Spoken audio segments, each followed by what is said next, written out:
Kemudian jamaah rahimani Allah wa iyyakum jami'an, tentang dua pendapat ini, mana yang lebih kita amalkan? Maka ketika kita melihat dalil-dalil yang ada dan hujah-hujah dari pendapat yang ada, maka kalau kita melihat secara zahir dari dalil-dalil hadis Nabi SAW, memang tidak disebutkan di sana untuk tasyahud awal. Di tasyahud awal tidak menyebutkan solawat. Ya. Pendapat yang pertama yang mengatakan adanya solawat setelah tasyahud, ya, ini bersifat umum yang tadi disebutkan dalam Al-Quran. Sehingga kita bersolawat dan kita mengucapkan salam kepada Nabi, ya, itu umum, ya. Di waktu-waktu bukan cuman di dalam sholat. Sehingga ya jumhur ulama mengatakan bahwa ya lebih kuat tentang pendapat ya tidak membaca sholawat dan segera untuk menuju rakaat yang ketiga. Tetapi sekali lagi tentunya mereka yang berpendapat ya bersolawat, mereka juga memiliki dalil yang lain. Ya, mereka punya dalil yang lain sehingga ya mereka ya menguatkan juga pendapat ya yang pertama. Nah, kalau saya yang ditanya ini, kalau saya yang ditanya, ya kita membaca nggak masalah, kita membaca. Kecuali kecuali imamnya sudah berdiri ya menuju rakaat ketiga, kita masih baca sholawat, ya kita segera mengikuti imam. Ya jangan ya malah ya telat karena menyelesaikan bacaan sholawatnya. Ini ya kalau saya yang ditanya. Terus kalau kita boleh enggak tanpa membaca sholawat setelah tasyahud dan segera untuk berdiri ke rakaat yang ketiga, maka ini juga ya sebagaimana pendapat yang kedua, yaitu tidak perlu membaca sholawat. Kenapa? Karena dalil-dalil yang sudah kita sebutkan di pertemuan yang lalu tentang bacaan tasyahud awal itu tidak disebutkan membaca sholawat, ya, tidak disebutkan membaca sholawat. Dikatakan oleh Imam An-Nawawi, Imam An-Nawawi rahimahullahu ta'ala menyebutkan ya, di dalam kitabnya Minhajut Talibin, beliau mengatakan bahwa sholawat atas Nabi SAW di dalam tasyahud akhir adalah wajib. Ini di tasyahud akhir, nanti yang kita akan bahas. Ini di tasyahud yang pertama.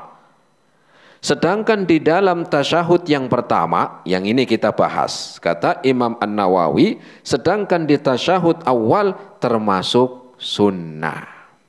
Apa arti sunnah di sini? Maknanya tidak wajib. Ya, maknanya apa? Tidak wajib. Ya, karena ini sudah tadi ada perbedaan ya di kalangan para ulama. Ya, tapi kita melihat yang disebutkan oleh Imam An-Nawawi, kalau di dalam tasyahud akhir itu wajib, harus dibaca sholawatnya. Yang berbeda pendapat itu di dalam tasyahud yang pertama. Itu yang berbeda pendapat, bukan di tasyahud akhir, karena tasyahud akhir mereka tidak ada perbedaan pendapat, wajib. Ya. Sehingga di sini beliau mengambil pendapat bahwasanya ya tasyahud awal, adapun membaca sholawat di dalam tasyahud awal itu ya tidak sampai wajib. Sehingga kita boleh membaca atau juga kita tidak membaca. Ya, boleh kita membacanya ya dengan dalil dari Al-Quran, atau kita juga ya tidak membaca, ya tidak membaca sholawat sebagaimana pendapat yang kedua. Ya tentunya kalau kita sholat sendiri mungkin masih bisa kita memilih, ya mungkin masih bisa memilih karena kita yang sholat sendiri. Tetapi bagaimana kalau kita sholat berjamaah, sedangkan di sana ada imamnya, maka kita ikut imam. Maka kita ikut imam. Kalau memang seandainya imam itu ya dia mengikuti pendapat yang kedua, berarti kan lebih cepat. Makanya sering kita saksikan dan sering kita alami, kadang-kadang ada imamnya yang ketika tasyahud awal itu lebih panjang atau panjang. Ada kadang-kadang juga ada imam yang baca di tasyahud yang pertama ya ringkas, cepat ya.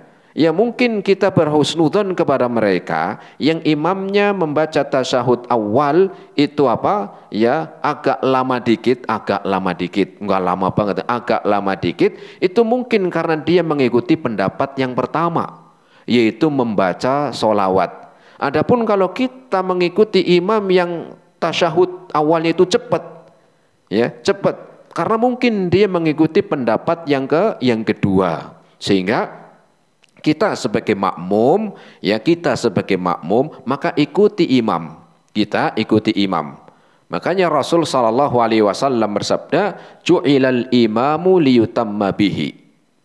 Dijadikan imam salat itu untuk kalian ikuti.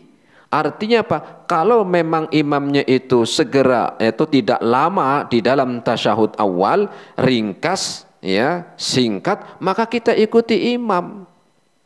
Ya. Kita ikuti imam. Atau kalau memang kita mendapati imam itu agak lama di dalam tasyahud yang pertama, maka kita baca sholawat. Allahumma sholli ala Muhammad wa ala ali Muhammad. Ini yang ringkasnya, ya. Ini yang ringkasnya. Ada tambahannya juga disebutkan dalam bersolawat kepada Nabi. Ya, ini tentang apa? Tentang bahasan dari ya tasyahud, ya bacaan solawat. Disebutkan jamaah rahimani Allah wa iyyakum jami'an, ya, tentang kalimat solawat itu sendiri, ya, bahwa di sana kalimat tentang bacaan solawat yang pertama adalah ya Allahumma sholli ala Muhammad wa ala ali Muhammad, dan boleh juga ya boleh apa dan boleh lebih, ya boleh apa lebih panjang di antaranya yang disebutkan Rasul sallallahu alaihi wasallam dalam hadis riwayat Al-Imam Al-Bukhari, inna nabiyya sallallahu alaihi wasallam kharaja alaina. Disebutkan salah seorang sahabat, ya, dari Ka'ab ibni Ujrah, beliau mengatakan Rasul sallallahu alaihi wasallam keluar kepada kami. Kemudian qulna ya Rasulullah, kami pun bertanya kepada Rasul, qad alimna kaifa nusallimu alaika. Wahai Rasul, kami sudah tahu cara memberi salam kepada engkau ya Rasul. Assalamu alaika ayyuhan nabi. Kami tahu ya Rasul. Kaifa nusalli alaika, tetapi bagaimana cara kami bersolawat kepada engkau ya Rasul? Maka Rasul mengatakan, faqulu, maka bacalah, maka ucapkanlah, Allahumma sholli ala Muhammad wa ala ali Muhammad kama sholaita ala Ibrahim wa ala ali Ibrahim innaka Hamidum Majid. Allahumma barik ala Muhammad wa ala ali Muhammad kama barakta ala Ibrahim innaka Hamidum Majid. Ini panjangnya, ya, ini yang lebih panjang. Tapi tadi kalau mau solawat yang ringkas tadi, Allahumma sholli ala Muhammad wa ala ali Muhammad. Ya, kalau yang panjangnya tadi disebutkan ya cara bersolawat kepada Nabi. Ini bagi pendapat yang menganjurkan membaca solawat. Tetapi tentunya tadi kita ingat pendapat ya yang dikatakan oleh Al-Imam An-Nawawi, ya di dalam hal ini membaca sholawat hukumnya tidak wajib. Seandainya kita tidak membaca pun itu tidak membatalkan sholat. Seandainya kita tidak membaca sholawat pun kita tidak batal sholatnya, ya, karena yang disebutkan tadi pendapat yang kedua bahwa bacaan tasyahud itu ya tidak ada sholawatnya. Nah, kemudian jamaah rahimani Allah wa iyyakum jami'an. Kemudian bagaimana kalau ya di sana disebutkan tentang hukum dari ya ketika lupa dari membaca ketika membaca solawat dalam tasyahud awal ini, disebutkan oleh Al-Imam Asy-Syafi'i rahimahullahu taala di dalam kitabnya beliau mengatakan wa tasyahhudu was salatu ala nabiyyi sallallahu alaihi wasallam fi tasyahhudil awwali fi kulli salatin ghairu subhi. Nah, jadi apa? Dikatakan oleh Al-Imam An-Nawawi membaca doa tasyahud dan salawat untuk Nabi sallallahu alaihi wasallam di tasyahud yang pertama. Di dalam tasyahud yang pertama. Kemudian beliau melanjutkan, beliau pun melanjutkan, dan itu bukan cuma di tasyahud yang pertama dan juga wa tasyahudun akhir, yaitu di tasyahud akhir. Di tasyahud akhir, in taraka tasyahudal awwala wassalata ala nabiyyi sallallahu alaihi wasallam fi tasyahudil awwali syahiyan la i'adata alaihi wa alaihi sajadata sahwi li tarkihi. Disebutkan oleh Al-Imam An-Nawawi melanjutkan tadi, sehingga seorang yang tadi membaca sholawat di tasyahud yang pertama pada setiap sholat, baik itu di dalam tasyahud awal ataupun tasyahud akhir. Kalau tasyahud awal tadi tidak sampai wajib. Kalau tasyahud akhir itu apa? Hukumnya wajib yang nanti kita akan bahas. Selain yang sholat 2 rakaat seperti sholat subuh. Kenapa? Karena sholat subuh enggak ada tahiyat atau tidak ada tasyahud awal karena cuma 2 rakaat. Maka beliau mengatakan jika lupa mengerjakan tasyahud awal atau membaca sholawat di tasyahud awal, maka tidak wajib mengulang. Tidak wajib mengulang. Yang disyaratkan adalah dan disunahkan untuk sujud sahwi. Sujud sahwi sehingga ini disunahkan. Kemudian juga dikatakan juga dalam pendapat yang lain, wa yara jumhurul fuqaha'i annal musalliya la yazidu ala tasyahudi fil qaidatil ula bis salati ala nabi sallallahu alaihi wasallam. Kemudian menurut jumhur ulama atau jumhur para ulama mengatakan orang yang salat tidak perlu menambahkan di dalam bacaan tasyahud, dalam tasyahud awal maksudnya, dengan sholawat. Berarti apa? Seandainya tidak membaca pun tidak mengapa. Seandainya tidak membaca pun tidak mengapa. Tinggal kita tadi lihat, kita bisa melihat mana yang lebih tepat untuk kita. Kalau kita sholat berjamaah, kita kalau memang imamnya lebih cepat kita ikut imam karena imam untuk diikuti. Adapun kalau mungkin imamnya lama, mungkin imamnya juga baca sholawat, kita baca kita baca. Kenapa? Karena dijadikan imam adalah untuk kita ikutin. Kemudian bahasan yang terakhir dalam bahasan ini, setelah itu disebutkan untuk bangkit ke rakaat selanjutnya. Untuk bangkit ke rakaat yang keberapa? Yang ketiga. Setelah duduk tasyahud awal, membaca doa tasyahud, kemudian tadi tentang tambahan sholawat sudah kita bahas, maka al-qiyamu minat tasyahudil awal, maka bangkit menuju bangkit dari tasyahud awal untuk berdiri, berdiri, maka berdirinya pun sudah pernah kita bahas, berdirinya sudah pernah kita bahas, berdiri ketika bangkit dari dari tasyahud, atau ketika duduk, sebelumnya kita pernah bahas, yaitu wa takbiru indal qiyami wajibun kama sabaqa, dengan membaca takbir Allahu Akbar naik ke rakaat yang keberapa? 3, dengan membaca takbir. Setelah itu wa kaifiyatun nuhudi ala ma sabaqa taqriruhu.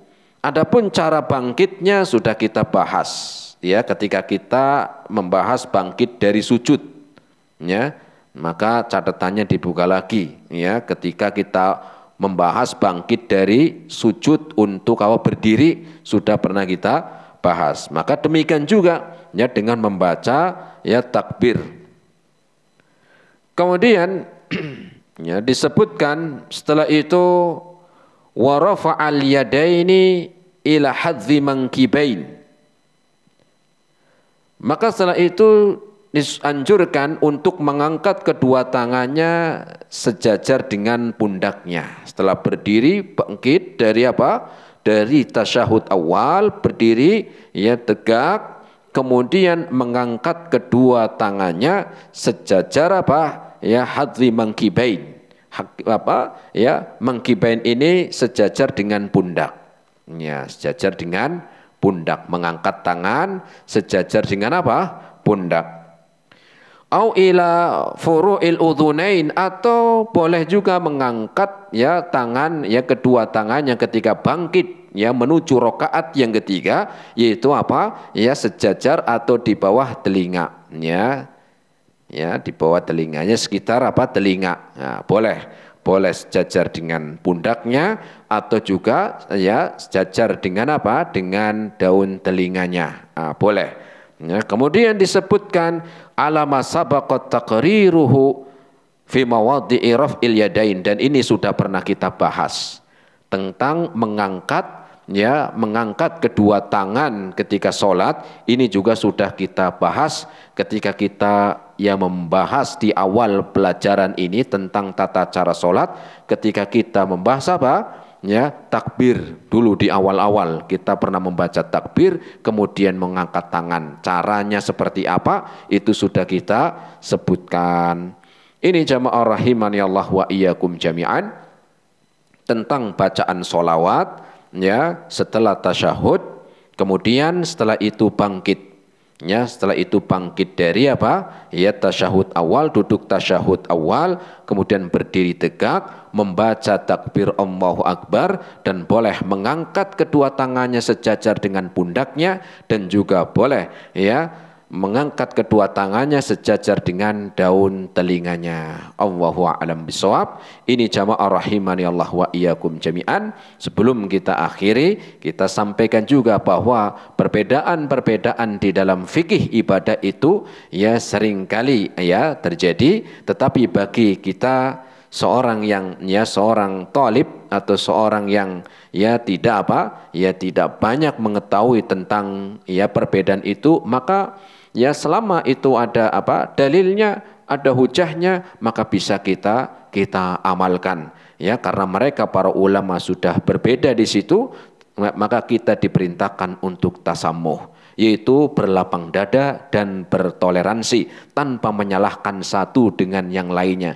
Ketika kita melihat atau menyaksikan mengikuti imam yang mungkin agak lama di tasyahud yang pertama, mungkin kita husnudzon, mungkin dia mengamalkan ya pendapat yang pertama. Atau ketika imam ini ringkas ya, tapi bukan ringkas seperti sholat kilat, bukan ya nanti sholatnya cepat banget ini, ini kayaknya mengamalkan, enggak ya, ini beda ya, kita berhusnudzon, mungkin dia mengamalkan pendapat yang kedua, sehingga kita toleransi sesama kaum muslimin, tidak saling menyalahkan atau merasa dirinya paling benar ya, sedangkan dia tidak pernah bertanya kepada saudaranya kenapa mengamalkan ini dan mengamalkan itu. Kita bisa bertoleransi dengan dengan tetangga kita yang berbeda agama. Kita bisa toleransi kepada teman yang berbeda agama, beda keyakinan.